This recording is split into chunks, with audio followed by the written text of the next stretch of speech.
Did I just leave you for a few minutes? I think I probably hit the wrong button on my computer. I apologize. At any rate, let me rewind. When you look at the cover of this book, you see the superhero. Classic childhood heroes are the superhero.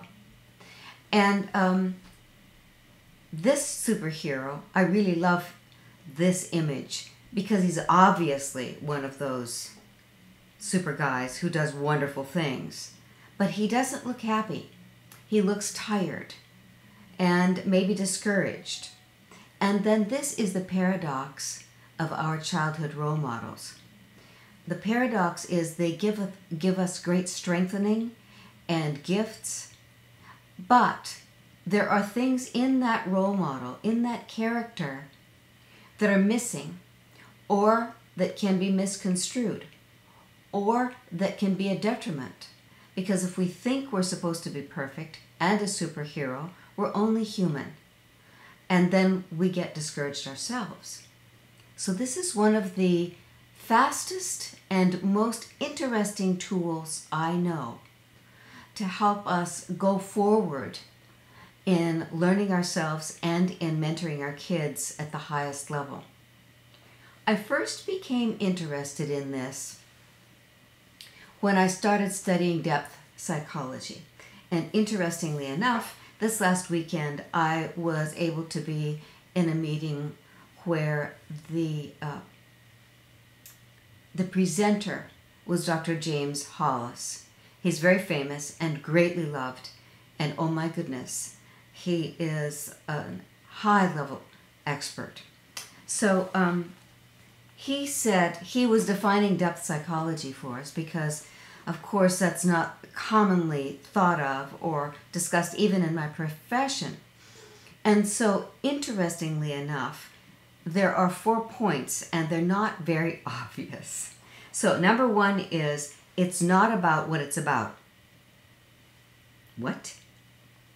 So, and Dr. Hollis, the way he talks about it, he says, there's something in the basement. There's something in the unconscious of our minds, something that we don't know is there, something that we learned very young, and it's connected with whatever is happening in the world today. And that's how these childhood heroes work with us, because they become an unconscious life script since we were exposed to them so young while our subconscious brain was still in the developmental stages. So if we're doing something that's not working, sometimes I will need to ask many questions of my clients, and I can't figure it out. It doesn't make sense. And then I'll go to the childhood hero, or in depth psychology, we would call it the childhood archetype. And there, voila, this is the source of the problem in the adult's life of today. It's what was not in the superhero role model, if you will. He says, number 2, what you see is the compensation for what you don't see. And that's exactly what the childhood hero in my book teaches. So I have about half of this book. It's a lovely little book. I just love it. About half of it in the back is a study guide for you to personalize this for yourself. And the front part is a description of how role models or archetypes work. So this is always useful. It doesn't matter who you are. And when I used to teach it in classes, even people from other countries with myths or characters or games that none of us had ever heard of, who are from North America, it's fascinating to listen to the story, to take it apart and look at the elements, look at the characters, look at the hero character, and to see what's there, and even more importantly, to see what's not there. So I want us to know this for the sake of our kids, but I also want us to know this because of knowing ourselves and seeing that if there's something getting in our way and we learned it because of the childhood hero, we're not to blame ourselves. We're to be kind, and we're to see, I see how I learned this. It's not who I am. Let me integrate this. Let me find the good in it. And so that's the magical thing about childhood heroes. One of the reasons I love teaching this class more than anything. If you would like to share a hero with me, I would love for you to do that. You can type in the box, and you don't have to put your real name, just a handle if you're shy. And I would love to hear one of your childhood heroes or what you identified with. Sometimes it's a pattern of play. Like I remember a woman, her childhood hero was, she would come home from school, and on their street they backed up to a park so that there was grass and there were trees, and they would use her mother's slip as the superhero cape, and about 5 to 8 kids would all get together and they would play search and rescue. So half of the kids would go out into the woods and hide, and the other half of the kids would go out and find them and rescue them. So this they played over and over again, a lot when they came home from school. This patterned her in very significant ways. A lot of the time she was the one that wore the cape. I won't go into that story because I want to share a few other things with you. The third element of depth psychology is it's all metaphors. And depth psychology works largely with dreams, which are metaphorical. They're images, objects, people, things said, emotions felt, situations experienced, kind of like being in another movie on another planet. All of the things in the dream, when we begin to see how to interpret them, are very important and meaningful. I find it completely fascinating. So that's why this particular study guide is one of my favorites, and I wanted to introduce it to you tonight. You can also see that if we look at, here's my website, and the way Jack has set it up, there are 3 entry points, and this is books, audio, and video products. And so if you go to that page, it's right here on this page, and here is my description of this lovely book. I wish that all parents, teachers, and people that work with kids had this. The biggest part of this work is looking at what's missing or what's getting in the way, and then making it useful, making it a benefit rather than something that's missing. So I have an example here. Here's the light and shadow of a role from it. And let me put it on the screen for you. This is an example of how I would help you interpret Superman. Classic. So Superman, the strengths of Superman, here they are, the happy ones. The weaknesses of Superman, the sad ones. Typically, our kids are not going to see any weaknesses, and oftentimes we don't either. So notice Superman here is one of the great heroes. He has honor, strength, courage, bravery, and goodness. He's driven by the will to make the wrong right, integrity, responsibility, trustworthy, etc. He never puts on airs to show off his strengths. His motivation is to do the right thing. He can work miracles to save people and manage emergencies, but not for self-aggrandizement, but because No one knows who he really is. He's from another planet. He behaves like a gentleman. He respects Lois Lane. As Clark Kent, he is a hardworking reporter. He is in the real world and in the super world. So, such strengths. If we look at a man that I counseled at one point, and he even had his own Superman watch. He identified with Superman. He was a business executive with heavy responsibility for leadership, international customers, and ensuring the company's high-tech product performed to spec, even though the South American customer he worked with was a difficult relationship. This business Superman traveled many times to make sure the customer was pleased and the company survived. He even wore a Superman watch. Like Superman, his top priority was to save the day and not quibble about which emergency was worthy of his attention. He was loyal and he refused to give up. He tried to do the impossible. So now let's look at the weaknesses of Superman. Superman doesn't have friends who know him closely.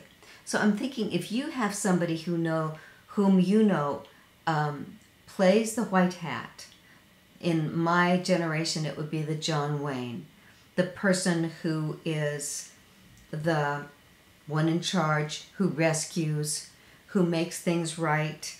There are many superheroes, and I wanted to show you this. It's fascinating. These are on Wikipedia. I love Wikipedia. A list of child superheroes and superheroines. So just look at this. Look at all these heroes, superheroes, and they're all imbued with positive and negative. And for us as the adults, the teachers, the parents, we want to see that, but not label it bad. Just know that this is human, and this is how we work with it. This is how we understand it. This is how we are kind about it.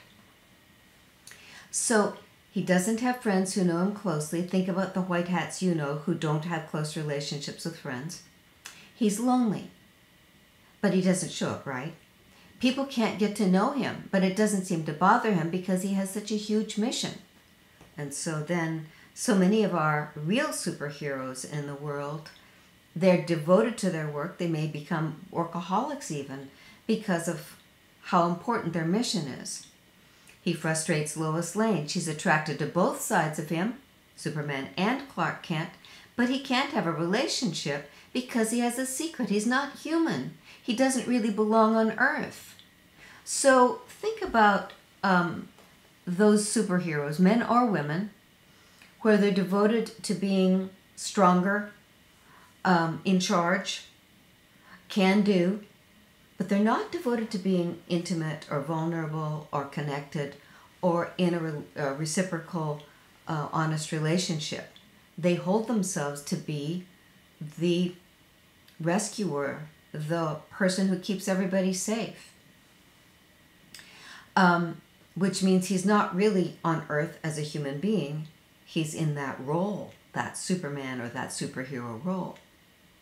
He can only be a friend and maintain his professionalism rather than be bonded or intimate. He can't have a family. He lives a secret life and can't integrate the two roles he plays. Superman is an alien and Clark Kent is isolated. So, you know, if one of our kids, or if we had Superman or a Superwoman as a role model, and there are many of them, as you know, as I've shown you, well, how do we handle that and make it healthy? How do we handle that and make it good? So I wanted to show you, this is another piece on Wikipedia about just Superman. The superhero archetype is considered the prototypical superhero. He established the major conventions of the archetype: a selfless, pro-social mission, extraordinary, perhaps superhuman abilities, a secret identity and codename, and a colorful costume that expresses his nature. Superman's cape and skin-tight suit are widely recognized as the generic superhero costume. Notice that this is an allegory for immigrants, people immigrating to North America.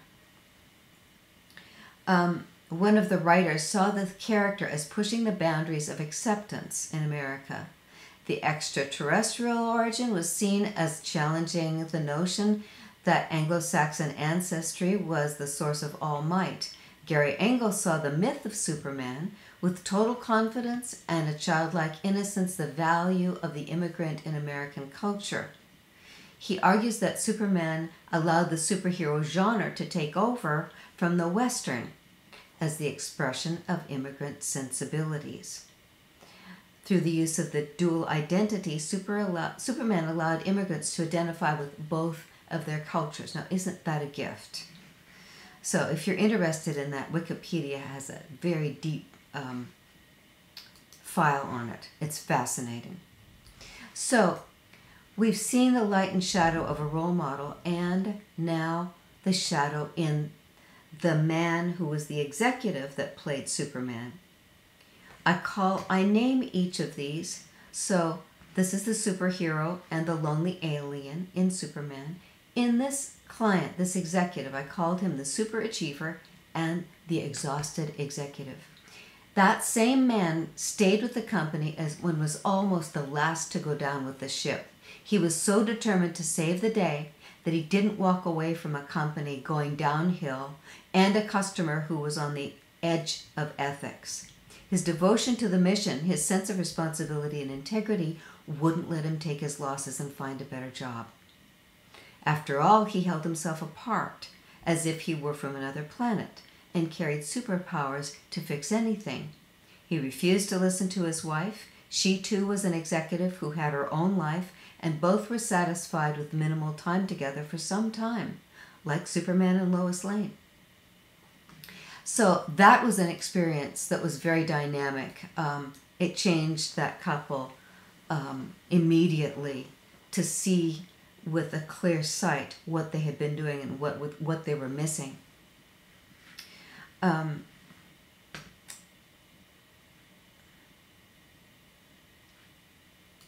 This last piece that I wanted to share with you. How did I interpret my heroine or hero? So, here's a list of female characters, the shadow and the light. So in my career, I have encountered many women who had the childhood hero or heroine as Cinderella. So I would like you to consider that each one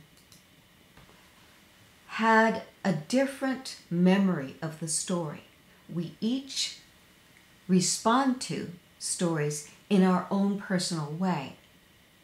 So the main thing about Cinderella is when a girl finds herself in a less than ideal situation, or a traumatic situation, or a scary situation, and she knows the story of Cinderella, she can comfort herself that her story also will turn out right.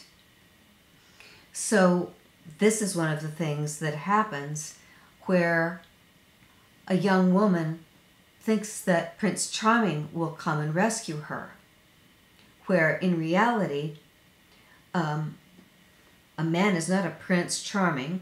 He may treat her that way sometimes, and it's wonderful, but he's a man, and he wants a real woman, not a young girl who needs to be rescued. But the wonder of the story about Cinderella is it starts out, she's treated very badly. She's lost her mother, and her dad is gone, and there are mean women around her who disrespect her and insult her. So if a girl reads this story and she has something like that in her life, she feels mirrored and therefore reassured and validated.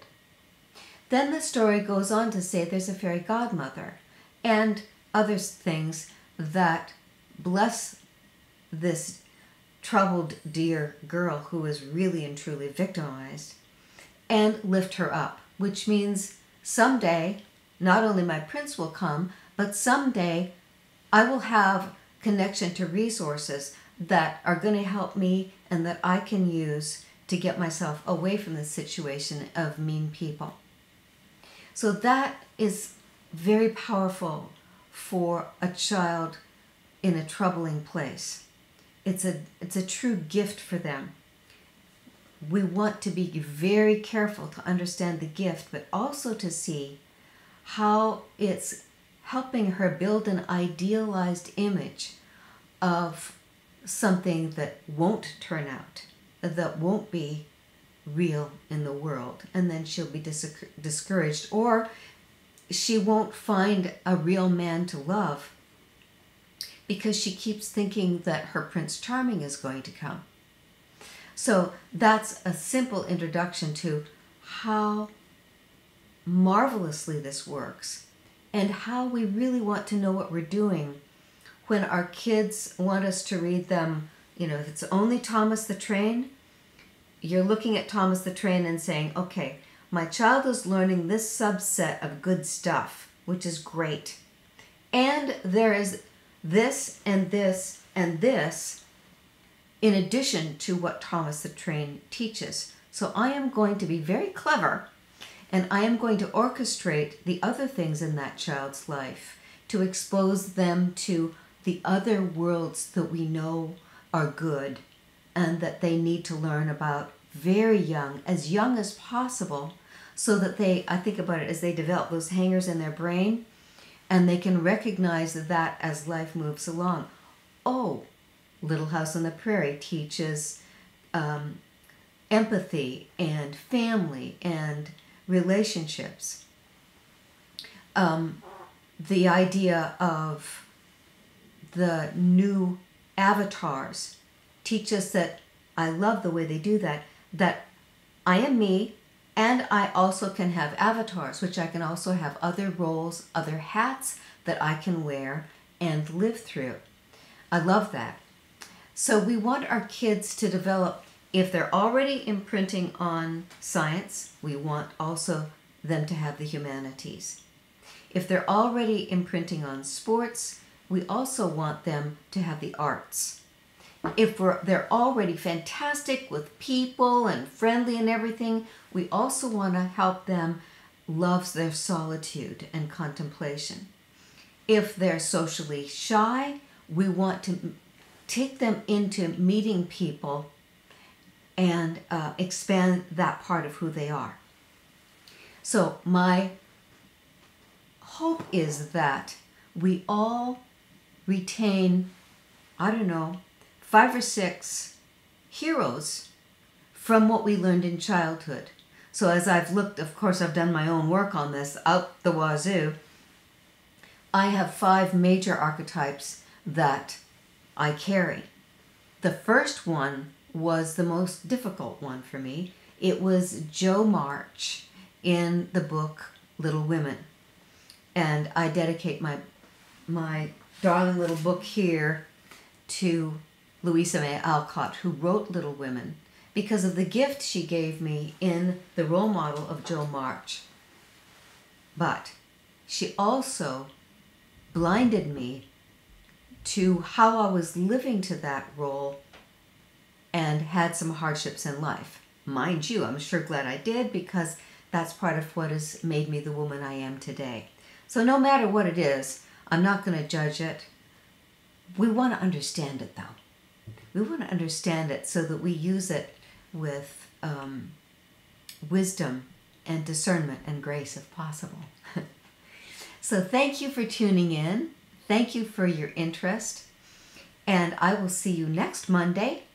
And meanwhile, know yourself, treasure life, and love others. And of course, this piece tonight, the childhood heroes, is one of the ways to know yourself.